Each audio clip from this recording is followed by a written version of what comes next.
Repito la cita bíblica, mis amados hermanos, Hechos 21 del 1 al 16. Voy a dar lectura a la palabra, a esta porción de la palabra de Dios. Dice así: después de separarnos de ellos, zarpamos y fuimos con rumbo directo a Cos, y al día siguiente a Rodas, y de allí a Pátara. Y hallando un barco que pasaba a Fenicia, nos embarcamos y zarpamos. Al avistar Chipre, dejándola a mano izquierda, navegamos a Siria y arribamos a Tiro, porque el barco había de descargar allí. Y hallados los discípulos, nos quedamos allí 7 días. Y ellos decían a Pablo, por el Espíritu, que no subiese a Jerusalén. Cumplidos aquellos días, salimos acompañándonos todos con sus mujeres e hijos hasta fuera de la ciudad. Y puestos de rodillas en la playa, oramos. Y abrazándonos los unos a los otros, subimos al barco y ellos se volvieron a sus casas. Y nosotros completamos la navegación saliendo de Tiro y arribando a Tolemaida, y habiendo saludado a los hermanos, nos quedamos con ellos un día. Y al otro día, saliendo Pablo y los que con él estábamos, fuimos a Cesarea. Y entrando en casa de Felipe, el evangelista, que era uno de los 7, posamos con él. Este tenía 4 hijas, doncellas, que profetizaban. Y permaneciendo nosotros allí algunos días, descendió de Judea un profeta llamado Agabo, quien viniendo a vernos, tomó el cinto de Pablo y atándose los pies y las manos dijo: esto dice el Espíritu Santo, así atarán los judíos en Jerusalén al varón de quien es este cinto, y le entregarán en manos de los gentiles. Al oír esto le rogamos nosotros y los de aquel lugar que no subiese a Jerusalén. Entonces Pablo respondió: ¿qué hacéis llorando y quebrantándome el corazón? Porque yo estoy dispuesto no solo a ser atado, más aún a morir en Jerusalén por el nombre del Señor Jesús. Y como no le pudimos persuadir, desistimos diciendo: hágase la voluntad del Señor. Después de esos días, hechos ya los preparativos, subimos a Jerusalén. Y vinieron también con nosotros de Cesarea algunos de los discípulos, trayendo consigo a uno llamado Nasón de Chipre, discípulo antiguo con quien nos hospedaríamos. Oremos. Padre, gracias por tu palabra.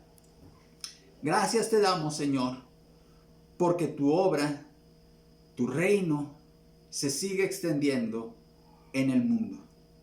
Gracias te damos, Señor, porque nosotros somos continuación de este relato, de esta historia que estamos estudiando en Hechos.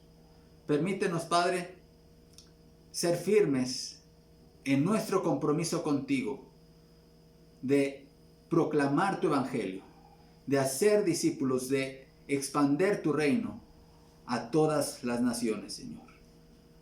Ayúdanos como iglesia, Señor, a mostrar ese amor fraternal, ese acompañamiento, Padre, para los misioneros en medio de sus tribulaciones, en medio de sus crisis. Padre, bendice este tiempo de predicación. Usa mi vida para honra y gloria tuya, en Cristo Jesús. Amén.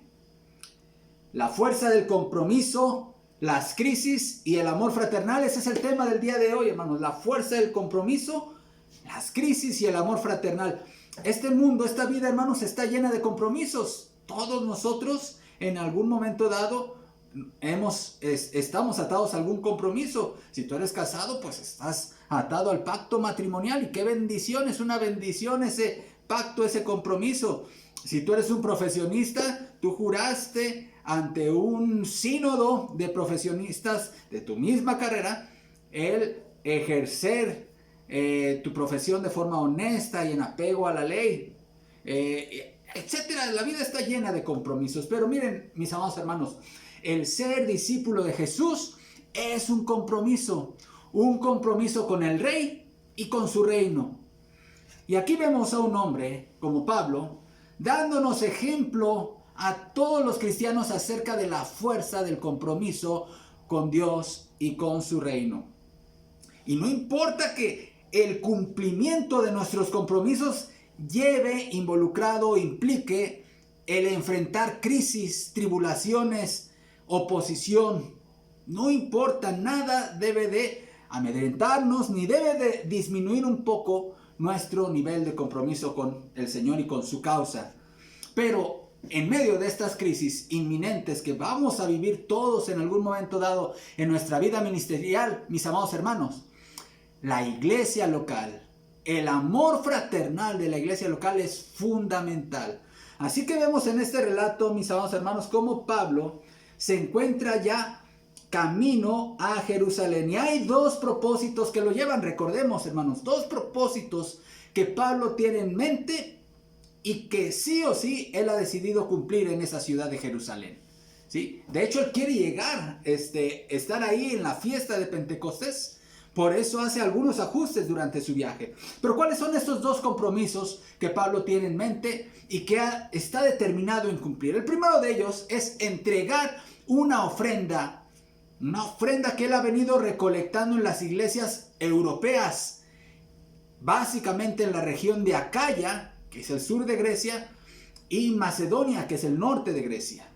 En esas dos regiones Pablo ha recolectado entre las iglesias que, pongan aquí mucha atención, hermanos, son iglesias gentiles, conformadas por personas no judías, por cristianos no judíos. Y Pablo está recolectando entre estas iglesias una ofrenda para ayudar a los hermanos cristianos, la iglesia que está en Jerusalén, que está pasando por una crisis económica muy fuerte. Y Pablo quiere llevarla personalmente, a hacer esta entrega de forma personal. Claro, va rodeado de su equipo de trabajo.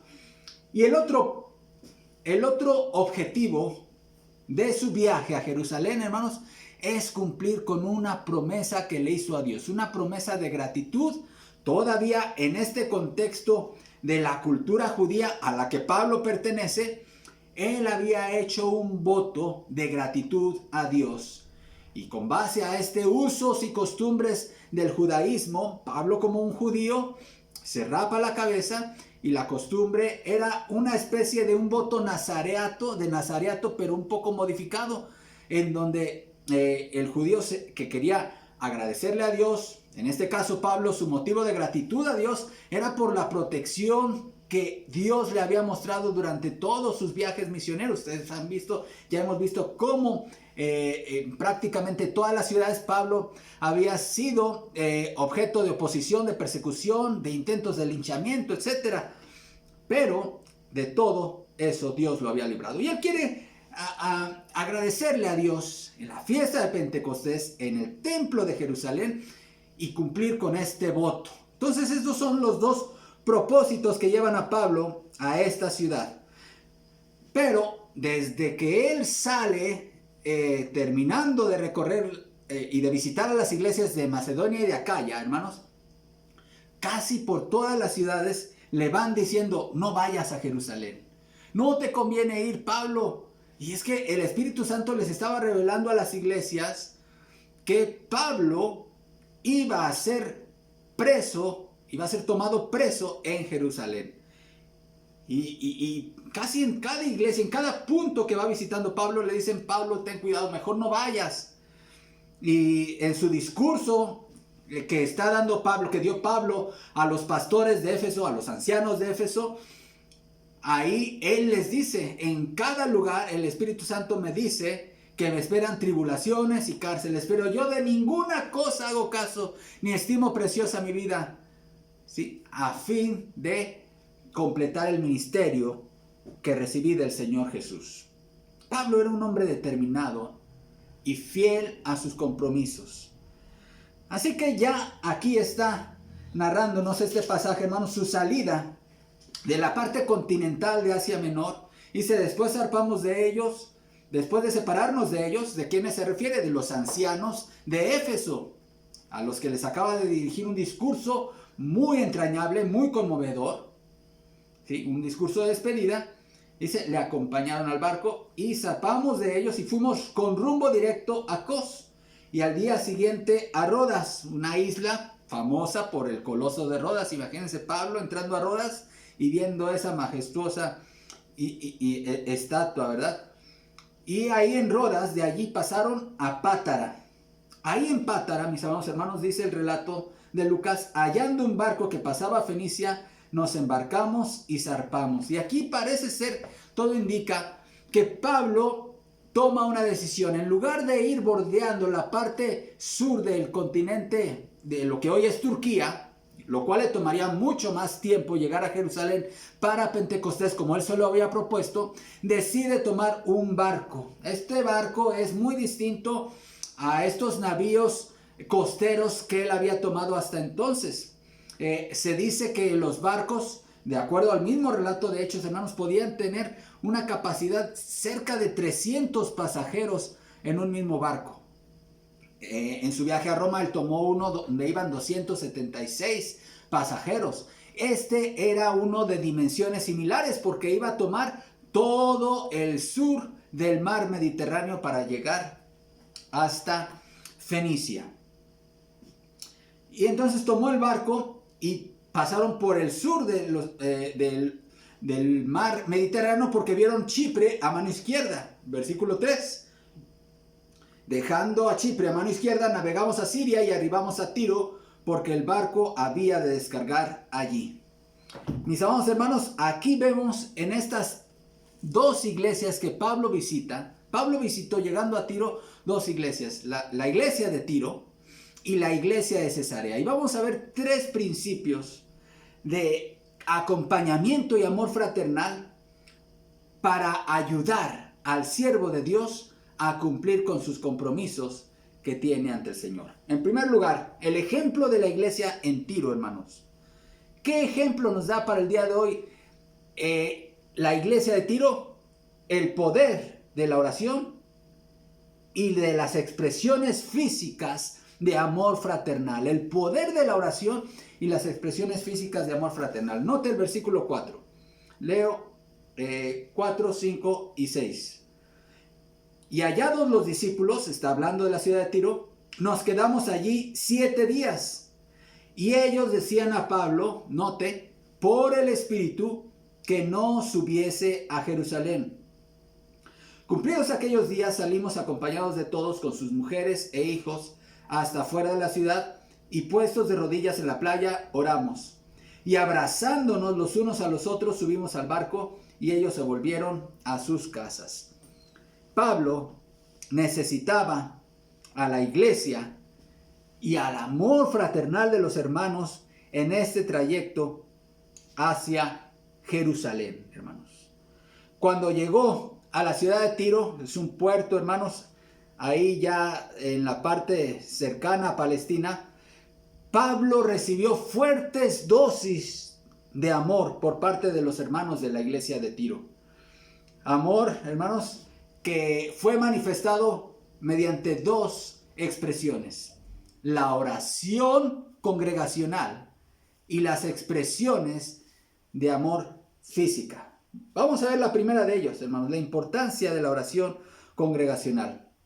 Nosotros como iglesia somos llamados a practicar, en primer lugar, en el plano individual. Cada cristiano está llamado a practicar la oración de forma individual. Hermanos, yo espero que cada uno de ustedes todos los días ore al Señor, inicie su día orando al Señor, dándole gracias a Dios por un nuevo día, poniendo en sus manos los retos y desafíos del día.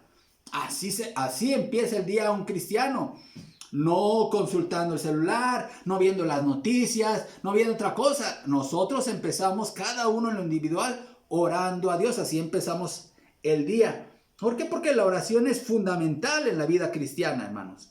Pero también lo es a nivel de congregación, hermanos. Las iglesias que son fuertes y que son saludables son iglesias que han tomado muy en serio el tema de la oración congregacional. Y eso, hermanos, esas iglesias que han tomado muy en serio el orar congregacionalmente, lo hacen, ¿saben por qué, hermanos?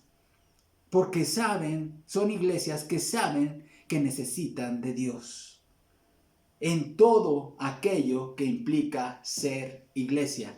Una iglesia con una oración congregacional débil es una iglesia que confía demasiado en sí misma, en sus recursos, en sus talentos, en sus capacidades. Pero una iglesia que ora, hermanos, es una iglesia que sabe que necesita de Dios en todo.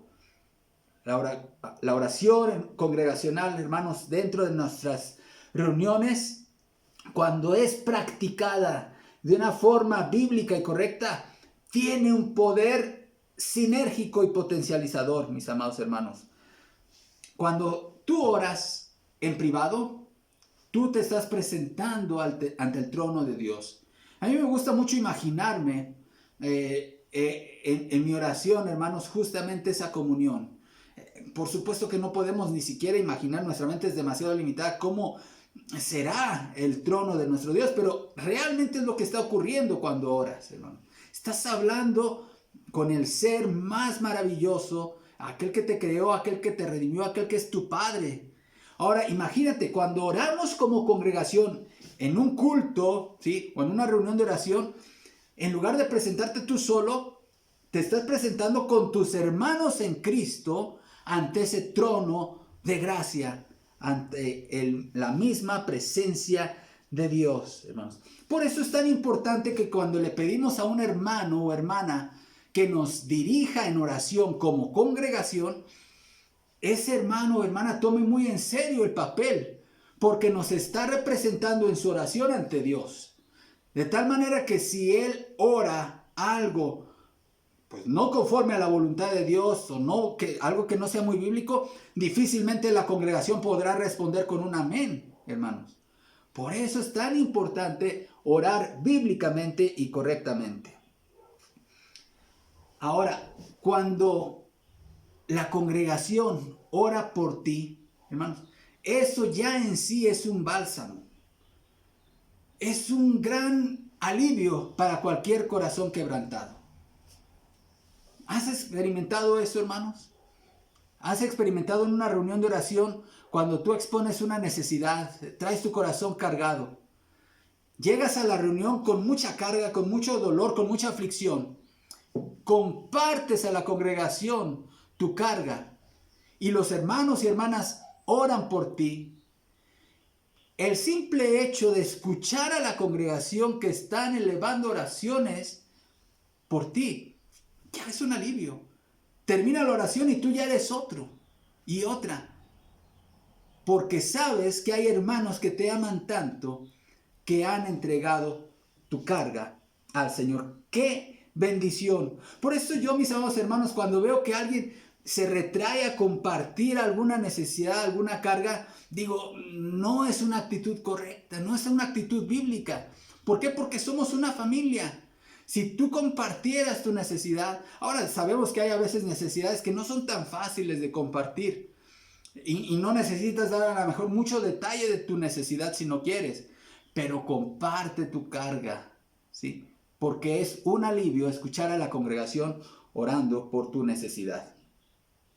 Y la gran bendición, hermanos, que fue para Pablo, imagínense ese escenario en aquella playa, porque era una zona ahí a la orilla del mar, Tiro.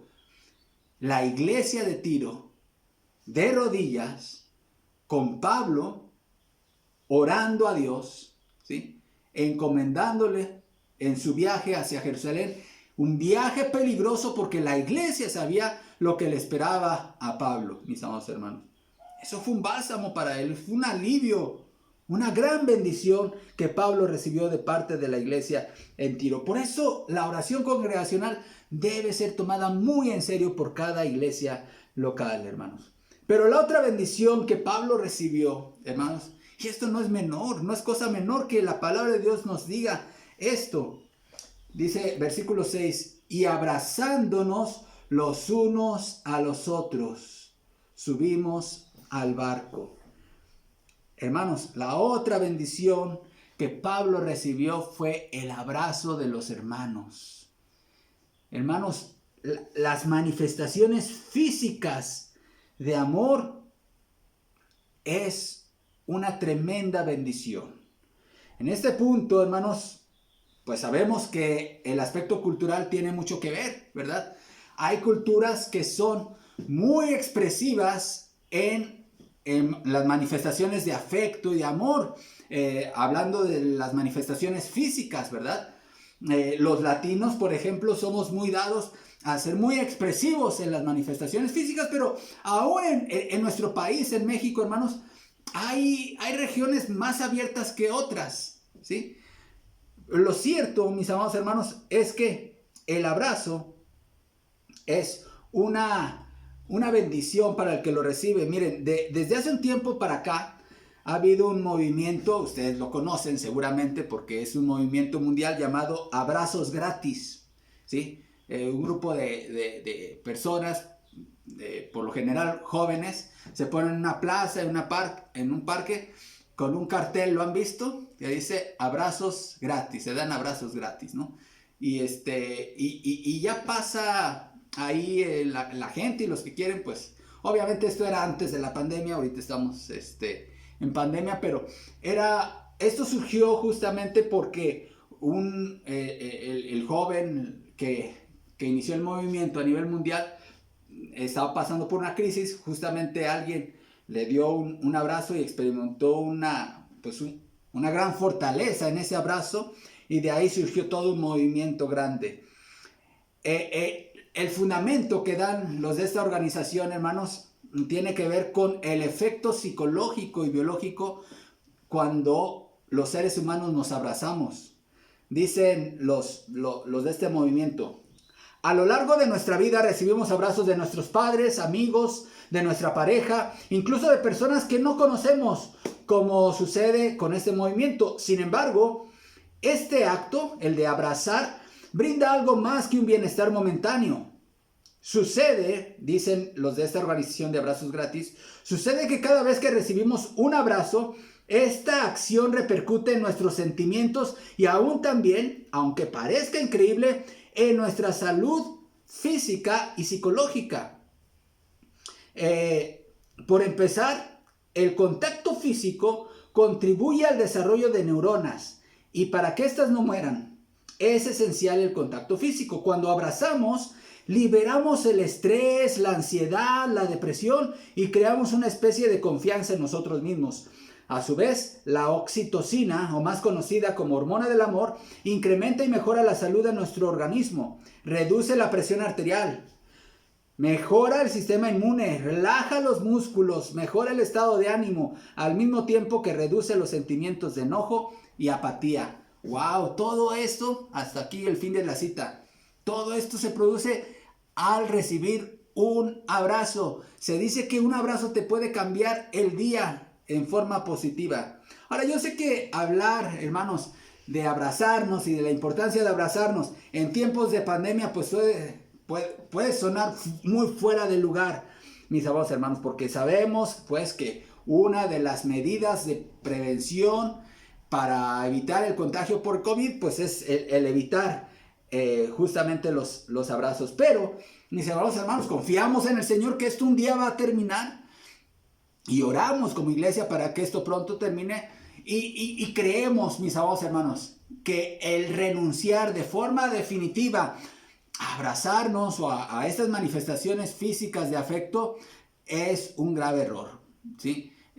Por supuesto que con prevención, que con protección, pero el abrazo, lo que ocurrió aquí en la playa de Tiro con Pablo y sus compañeros, hermanos, de este abrazo colectivo, fue también un bálsamo acompañado de las oraciones. Ahora, aquí me gustaría también hacer una aclaración muy importante respecto al tema de abrazarnos. Y esto sobre todo cuando se da entre personas del sexo opuesto que no son familiares.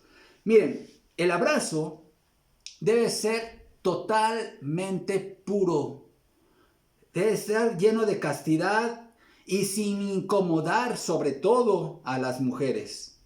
Hermanas, amadas hermanas en Cristo, si alguna vez algún varón, aunque sea en la iglesia, se acerca, o sea, sientes que un abrazo te hizo sentir incómoda, o su manera de abrazar o saludarte o su forma de mirarte a ti te generan incomodidad, tú debes de poner distancia con ese varón de forma firme, ¿sí? Y respetuosa, ¿sí? Y en esos casos, pues obviamente no deberías permitir el abrazo, porque también existen ese tipo de riesgos, hermanos. Pero debemos de avanzar, hermanos, en ser más afectuosos, en comunicar a través de expresiones físicas el amor fraternal. En el caso de Pablo, ese abrazo recibido por la iglesia de Tiro fue una tremenda bendición. Pero vamos a ver el otro ejemplo de la iglesia en Cesarea. Siguiendo su camino, Pablo dice el versículo 7: y nosotros completamos la navegación saliendo de Tiro y arribando a Tolemaida, y habiendo saludado a los hermanos nos quedamos con ellos un día.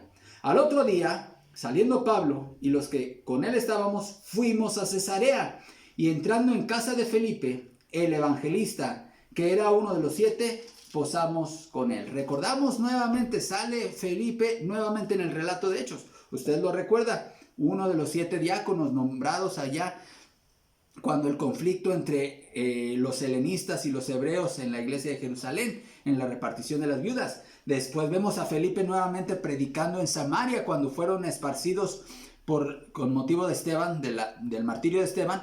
Está Felipe predicando en Samaria. Él inició la obra cristiana entre los samaritanos. Pero ahora está aquí en Cesarea. Y él tiene 4 hijas, dice aquí, que son profetisas. Y esta mención muy seguramente tiene que ver con la referencia a que también estaban advirtiendo a Pablo de no ir a Jerusalén, como vemos con la visita de este hermano, este profeta llamado Agabo. Versículo 9, este tenía 4 hijas doncellas que profetizaban. Y permaneciendo nosotros allí algunos días, descendió de Judea un profeta llamado Agabo, quien viniendo a vernos tomó el cinto de Pablo y atándose los pies y las manos dijo: esto dice el Espíritu Santo: así atarán los judíos en Jerusalén al varón de quien es este cinto.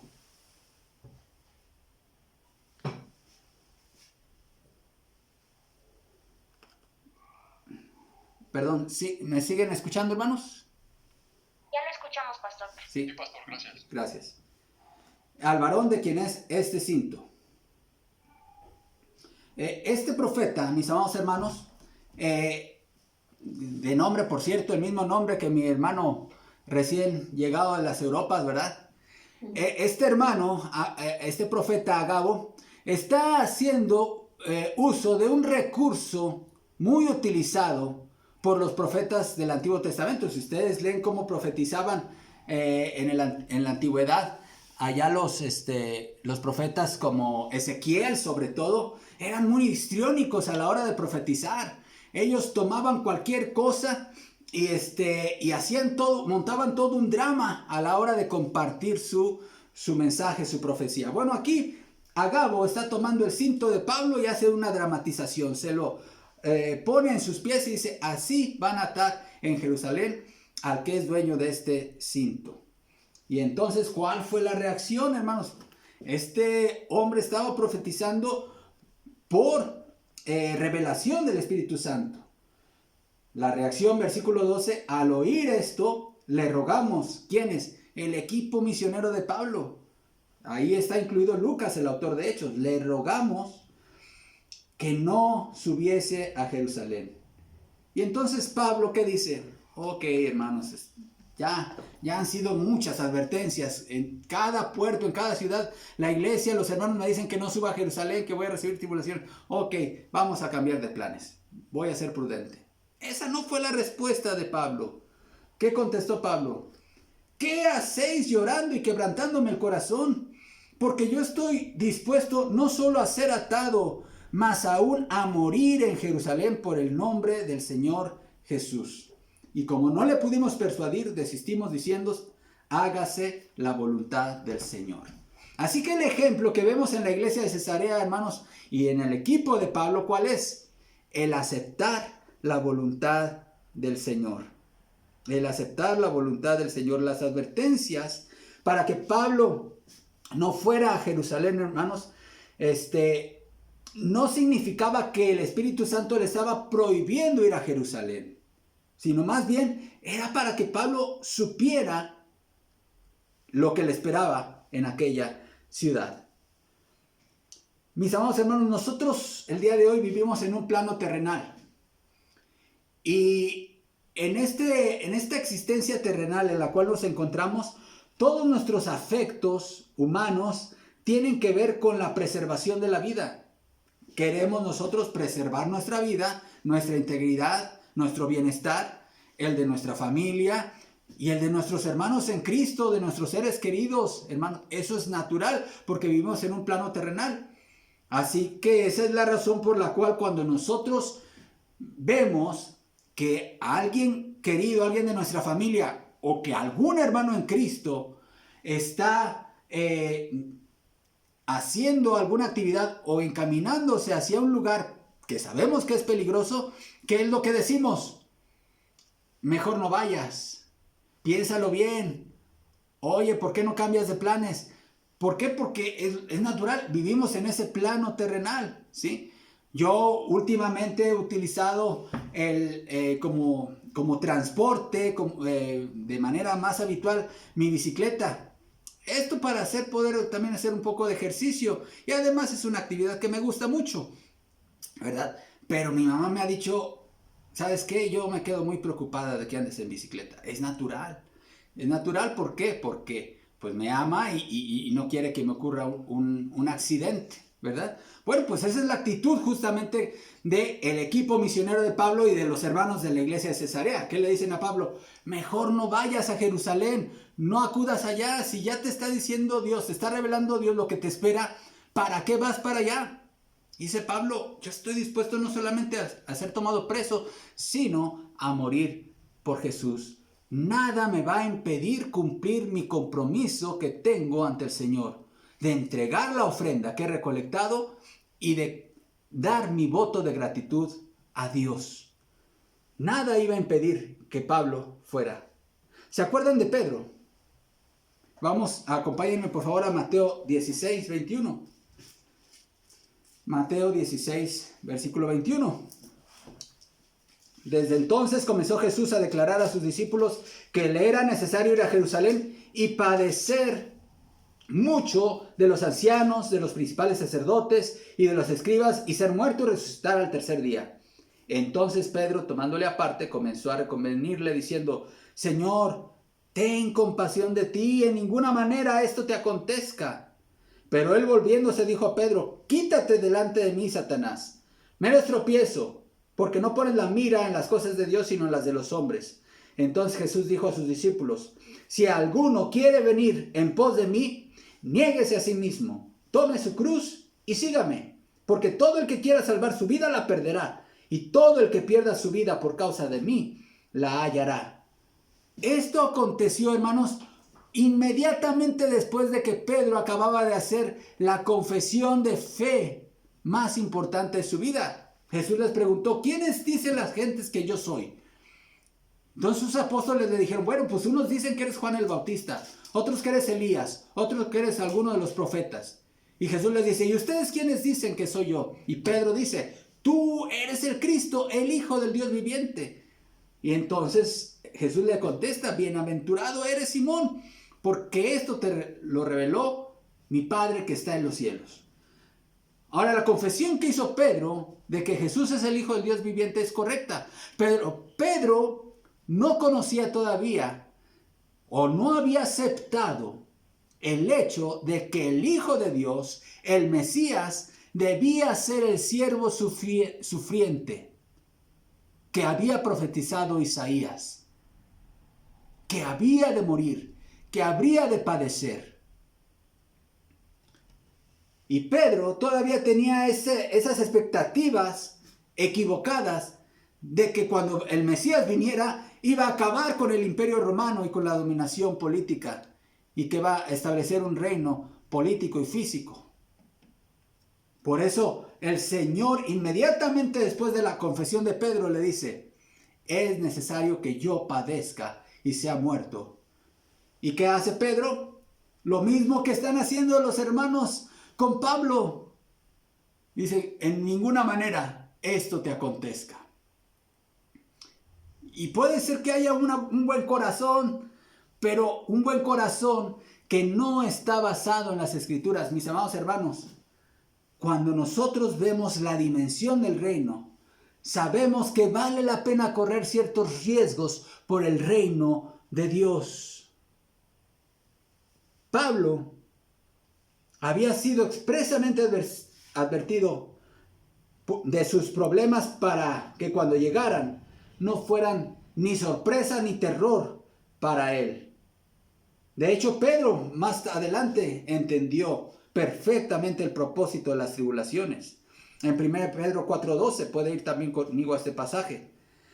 Amados, no os sorprendáis del fuego de prueba que os ha sobrevenido como si alguna cosa extraña os aconteciese. Si tú eres un seguidor de Jesús, ya lo hemos dicho y lo hemos predicado, vas a sufrir, vas a padecer.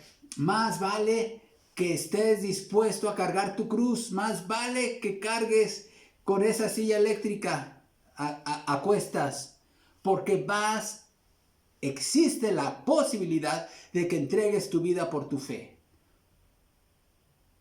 Eso es el costo del discipulado. Por eso cuando los cristianos de Cesarea dicen, hágase la voluntad del Señor, hermanos, no significa una situación de fatalismo, sino de confianza plena en el plan de Dios. ¿Qué descanso hay para nuestra alma cuando aceptamos que todo lo que nos ocurre en la vida, sea agradable o desagradable, está dentro del plan soberano y providencial de Dios? ¿Cuántas veces el año pasado, por estas mismas fechas, mis amados hermanos, yo repetía, hágase la voluntad del Señor? Yo conectado a un respirador, aquí a un aparato que me proporcionaba oxígeno, no sabía si iba a despertar o si iba a estar vivo al siguiente día. Pero el Señor me movió a decir, como lo dijeron los hermanos aquí en Cesarea, hágase la voluntad del Señor. ¿Cuántas veces tú, amado hermano y hermana, durante el año que pasó o durante este año que comenzó, has dicho también, hágase la voluntad del Señor? No con fatalismo, sino como confianza en la providencia del Dios infinitamente bueno e infinitamente sabio. Y eso, hermanos, esa declaración, esa frase que dijeron los hermanos en Cesarea, fue otro bálsamo para Pablo. Pablo, que sabía perfectamente que iba a Jerusalén, iba a ser tomado preso. Pero cuando la iglesia acepta la voluntad del Señor, hermanos, el corazón del siervo de Dios descansa. Pero el último ejemplo que vemos, hermanos, de la importancia del acompañamiento en medio de las crisis, lo vemos en esa comitiva que iba de Cesarea a Jerusalén acompañando a Pablo. Versículos 15 al 16. Después de esos días, hechos ya los preparativos, subimos a Jerusalén. Note el 16. Y vinieron también con nosotros de Cesarea algunos de los discípulos, trayendo consigo a uno llamado Nasón de Chipre, discípulo antiguo, con quien nos hospedaríamos. Y aquí vemos, hermanos, mis amados, aquí vemos otro ejemplo. La importancia de la compañía, del acompañamiento, pues, y de la hospitalidad. Hay dos cosas que resaltan, hermanos, en este último versículo. El acompañamiento de esa comitiva que iba acompañando al apóstol en su último tramo hacia su destino fatal, que era Jerusalén, y la hospitalidad de este discípulo llamado Nasón. Pablo sabía perfectamente que en Jerusalén, sí o sí, él iba a ser arrestado en medio de gran tribulación, ¿sí? Y ese último tramo era muy difícil recorrerlo para Pablo. Necesitaba la compañía de los hermanos. Se dice que cuando uno se propone bajar de peso, cuando estás a punto de llegar a la meta que te puso el nutriólogo o la nutrióloga, los últimos kilos son los más difíciles de eliminar. Así como también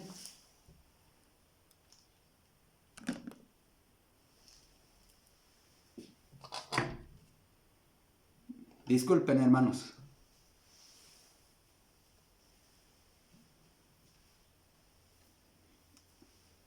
¿Sí me siguen escuchando? Sí, pastor. Estoy teniendo problemas. Gracias, disculpen. Gracias, pastor. Así como también hablando de que los últimos kilos son los más difíciles de eliminar, también, mis amados hermanos, el último tramo, los últimos 100 metros de un maratonista son los más difíciles de recorrer. Ese último tramo del alpinista para llegar a la cima es el más difícil. Bueno, pues para una persona que sabe que tiene un destino no fácil, los últimos pasos son los más difíciles. Por eso, mis amados hermanos, nosotros hoy acompañamos a nuestros seres queridos y a nuestros hermanos en Cristo al hospital cuando van a ser intervenidos. Por eso acompañamos a la gente a la funeraria o al panteón donde van a despedirse de su ser querido. ¿Por qué? Porque sabemos que ese momento va a ser muy difícil y necesitan vivirlo acompañado.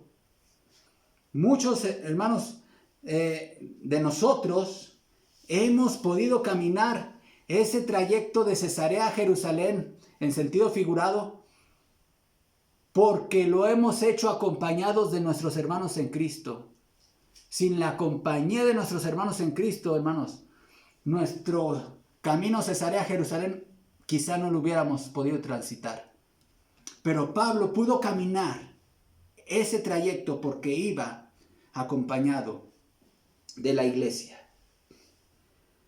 Hermanos, pero también vemos otro ejemplo y otra bendición.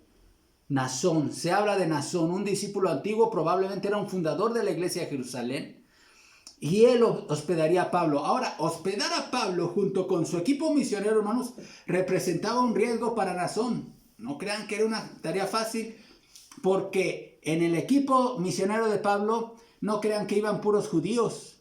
También había gentiles incircuncisos.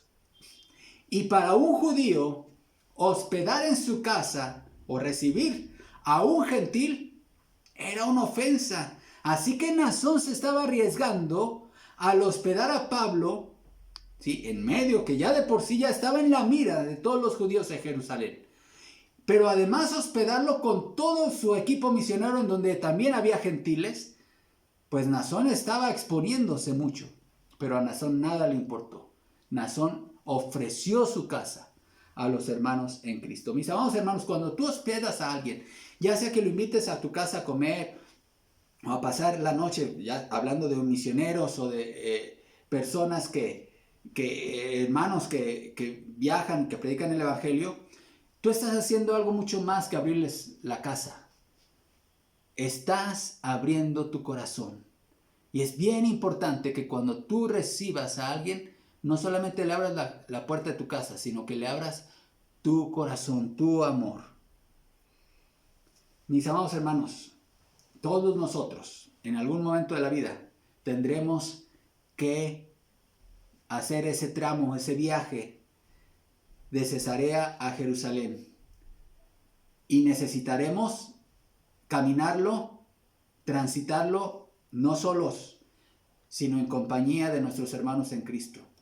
Yo doy gracias a Dios, hermanos, por esta iglesia, porque en momentos difíciles de mi vida, ustedes han estado conmigo en mi camino difícil de Cesarea a Jerusalén, conmigo y con mi familia.